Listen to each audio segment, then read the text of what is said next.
देखो भाई, कल्कि की एंडिंग एक्सप्लेन करने वाला हूँ तो स्पॉइलर तो होंगे ही इसमें, इसलिए एक बड़ी सी स्पॉइलर वार्निंग। बाद में मत कहना बताया नहीं था। अब पिक्चर की एंडिंग में अश्वत्थामा और समेटी एके सुमति शंबाला में ही होते हैं, जहाँ शंबाला का ही एक लड़का एक रेबेल भेरवा को ही शंबाला ले आता है, क्योंकि उसे लगा कि भेरवा उनकी हेल्प करेगा। बट भेरवा किसी की मदद करने नहीं बल्कि सुमति को कॉम्प्लेक्स ले जाने के लिए आया था। लेकिन तभी हमारे मुंह पर एक ट्विस्ट फेंक कर मारा गया, और वो ये कि शंबाला पर कॉम्प्लेक्स की आर्मी भी हमला करने के लिए आ गई। अब यहाँ पर सबको लगा कि भेरवा ने ही कॉम्प्लेक्स वालों को बुलाया था, पर ना मुन्ना ना, ये कालिया तो याद ही होगा। हाँ, तो इसी कालिये ने उस फाइट के दौरान अश्वत्थामा के ट्रक पर एक डिवाइस लगा दिया था, जिसकी लोकेशन ट्रैक करके कॉम्प्लेक्स अंबाला तक पहुंच गया। भेरवा ने नहीं दी लोकेशन, इतना बुरा भी नहीं है वो। खैर, आगे भेरवा ने कॉम्प्लेक्स वालों को ही तिनके की तरह फोड़ डाला, और फिर रिवील हुआ कि वो और कोई नहीं बल्कि the most powerful warrior of the Mahabharata Karna है। अब यहीं से ही मामला थोड़ा सटपटा जाता है, क्योंकि अश्वत्थामा तो अमर है इसलिए वो अभी तक जिंदा है, पर कर्ण तो महाभारत के युद्ध में मारा गया था, तो वो यहाँ कैसे? मुझे लगता है कि ये कर्ण का पुनर्जन्म है, और वो अभी तक खुद को पहचान नहीं पाया, तभी तो विजय धनुष के कांटेक्ट में आते ही वो इतना ज्यादा पावरफुल हो गया था। एंड थोड़ी देर बाद फिर से भेरवा होश में आ गया। एंड नाउ चीजों का सेंस भी बनता है कि भेरवा कैसे अश्वत्थामा के सामने टिक पाया, और वो इतना पावरफुल कैसे था, क्योंकि he is not an ordinary man. तो सीक्वल में जहाँ तक है, ये विजय धनुष ही भेरवा को याद दिलाएगा कि वो असल में कर्ण है, और उसे सुमति को कॉम्प्लेक्स में बेचना नहीं है बल्कि उसको प्रोटेक्ट करना है। पर भेरवा सुमति को बुज्जी में बिठाकर कहाँ फरार हो गया, तो ये बात बहुत ही ऑब्वियस है कि वो सीधा कॉम्प्लेक्स ही जाएगा,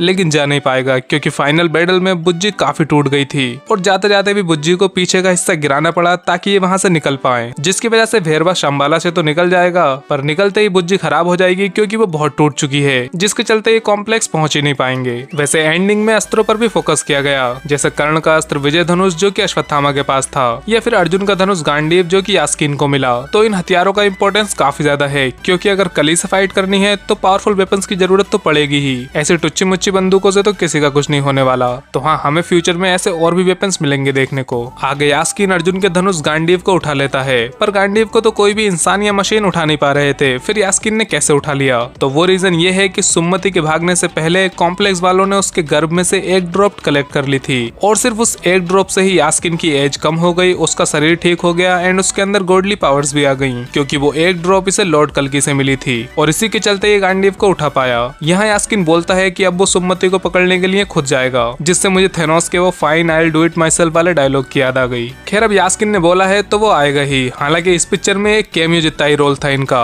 अगर टोटल स्क्रीन टाइम भी जोड़ ले तब भी 10 मिनट न बैठे। लेकिन सीक्वल में भोकाल मचेगा, क्योंकि वहाँ तो भेरवा एंड यास्कीन आमने सामने आएंगे ही। अब कल्कि में अश्वत्थामा तो थे ही, लेकिन कर्ण को देखकर सब सरप्राइज हो गए। तो क्या ऐसे ही और कैरेक्टर्स फ्यूचर में भी आएंगे? तो देखो, जब सूर्यपुत्र कर्ण आ गए तो और गॉड्स का भी रीइंकार्नेशन दिखाया जा सकता है, प्लस कुछ बैड कैरेक्टर्स का रीइंकार्नेशन एबल साइड पर भी होना चाहिए, क्योंकि कमांडर के मरने के बाद वहाँ अब यास्कीन अकेला बचा है, तो कोई बुरा कैरेक्टर उसके साथ भी तो होना चाहिए। और हाँ, एक बात और कि रीइंकार्नेशन भले ही होना हो, लेकिन जो बाकी चिरंजीवी हैं उनमें से तो कुछ आ ही सकते हैं ना, जैसे कि लॉर्ड परशुराम जो कि कल्कि अवतार के गुरु बनेंगे और उन्हें फाइट करना सिखाएंगे, फिर लॉर्ड हनुमान जो कि लॉर्ड कल्कि का साथ देंगे यास्कीन के साथ जंग में, एंड अश्वत्थामा तो यहाँ ऑलरेडी है ही, तो इसका फ्यूचर बहुत ही तगड़ा होने वाला है। आखिर में यहाँ लिखा आया द कल्कि सिनेमैटिक यूनिवर्स कंटिन्यूज। देखो, फ्रेंचाइजी उसको बोलते हैं जहाँ एक ही मूवी के सीक्वल्स बनते रहें, लेकिन सिनेमैटिक यूनिवर्स में अलग अलग कैरेक्टर्स पर अलग अलग मूवीज बनती हैं, और फिर वो फ्यूचर में जाकर किसी एक पिक्चर में एक साथ आते हैं, जिसको एक क्रॉसओवर मूवी कहते हैं। अब इन्होंने जब द कल्कि सिनेमैटिक यूनिवर्स नाम रखा है, तो कुछ मूवीज तो इनके माइंड में होंगी ही,